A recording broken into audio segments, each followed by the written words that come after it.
Bé, a Catalunya, d'aquests 4 missatges que acabo d'explicar, n'hi ha un que en aquests moments molta gent assumeix d'una manera molt plena i és molt potent dintre del món declaradament cristià i catòlic i fins i tot fora d'aquest món, que és el de les benaurances.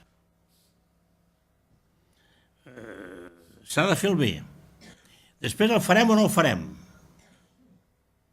Però s'ha de fer el bé. Atenció, Catalunya és en aquest sentit un país que respon bastant. Fixin-se, s'acaba de fer una marató per Haití, a Hollywood, amb el Clooney. Clooney us diu aquell? Clooney, es diu, el guapo aquell del Nespresso. I han recollit 32 milions de dòlars per Haití. La marató nostra que fem sempre per coses més difícils d'entendre, perquè és un país de 6 milions d'habitants i encara no tots segueixen TV3, o 7, i tots segueixen TV3, per malaltia, per investigar no sé quina malaltia, en recollir entre 6 i 7. És extraordinari.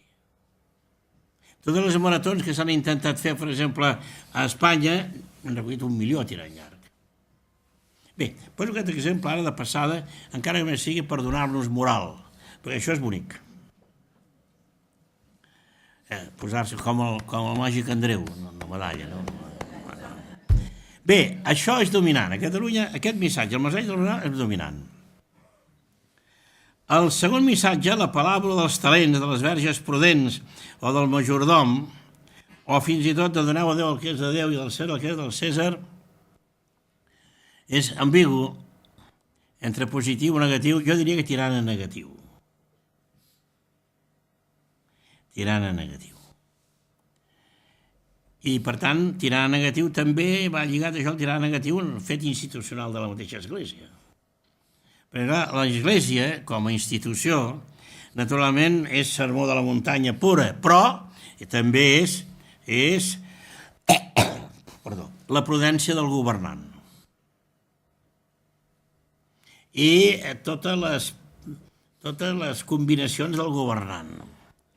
I totes les renúncies de vegades del governant. L'Església també és això. I això a la gent de casa nostra els hi costa d'entendre. I la tercera cosa, i aleshores ja hi ha una cosa que aquesta no m'atreveixo a entrar-hi gairebé, no? El tercer gran missatge és el de la resurrecció, del qual ja en parlarem una mica després, no? Però aquest ja ens depassa per totes bandes. Després en parlem un moment. Voldria fer notar que el paper central en el missatge cristià, el paper central és la persona. Soc jo. Cadascú de nosaltres, un a un. La salvació és individual, Sí, ja sé que això de la comunió dels sants, d'acord, però la salvació és individual. I Jesucrist se sacrifica per cadascú de nosaltres. Per tant, aleshores s'entén perfectament que, vista les coses d'aquest punt de vista, Jesucrist, l'Evangeli, dona molta importància al tema de, el que podríem dir, el component sermó de la muntanya. La caritat, la caritat. I quina és la virtut, de les 3 virtuts teologals, quina és la més important? Jo de vegades dic que totes deuen ser igual d'importants, no?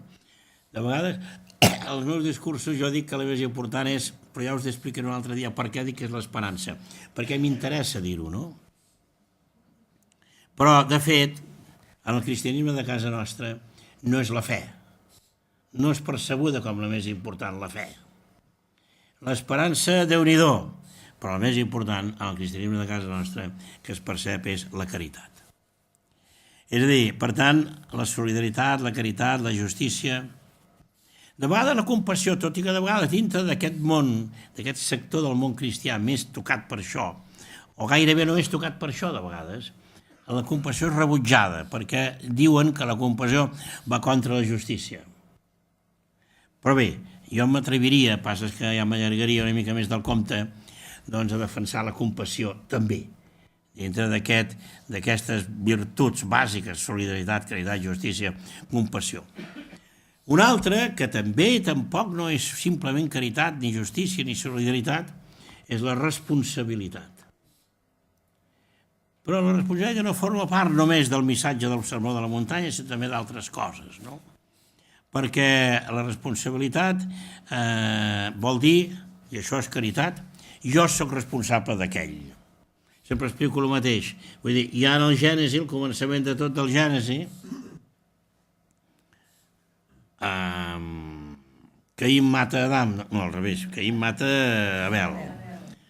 I aleshores, fixeu-vos l'anècdota, no? Vull dir, Jehovà li diu, tu, escolta, Caïn, què has fet del teu germà?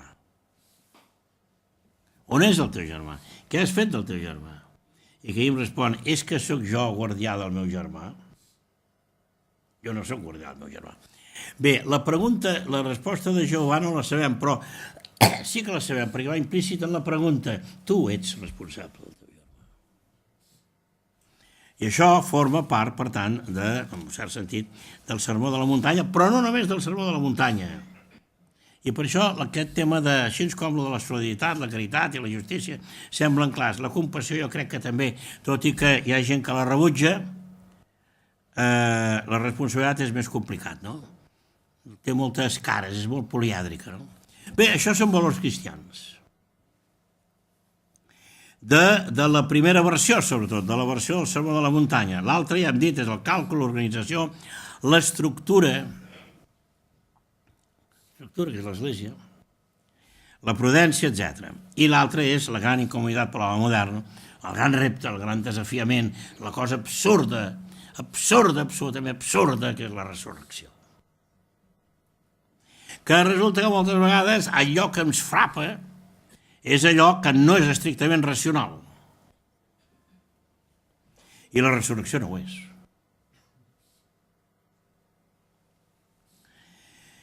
Bé,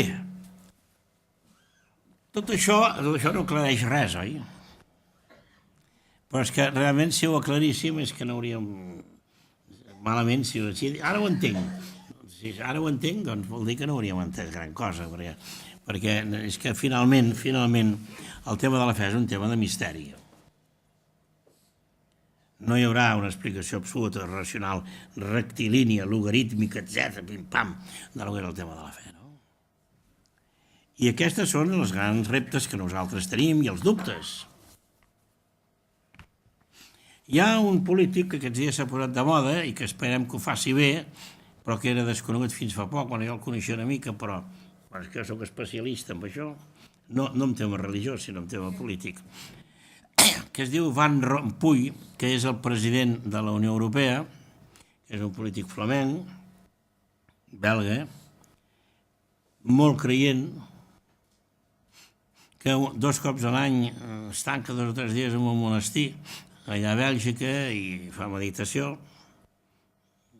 un home casat, amb 4 fills, etc., molt creient. I aquest diu el següent, i està molt ben dit. Diu, vostè ho entén tot això? Diu, home, d'aquella manera, oi? Diu, però entre l'absurd i el misteri he triat el misteri. És a dir, entre el dir que tot això no té sentit, que el món això és una casualitat, senzillament, que tot això és un desgavell, que tot això no té cap raó de ser, que darrere tot això no hi ha absolutament res. Home, això, suposant que sigui veritat, haurem de dir que ha estat una gran absurditat. No té sentit. Entre això, o creure que sí que té sentit, però jo no ho acabo d'entendre, jo trio, que això és el misteri, jo trio pel misteri. I viuré amb tota la incomoditat que vulgueu dintre del misteri, perquè ens sentim còmodes quan tot ho veiem molt clar, no? Jo no ho veig molt clar. Però he arribat a la conclusió de que sí que existeix això.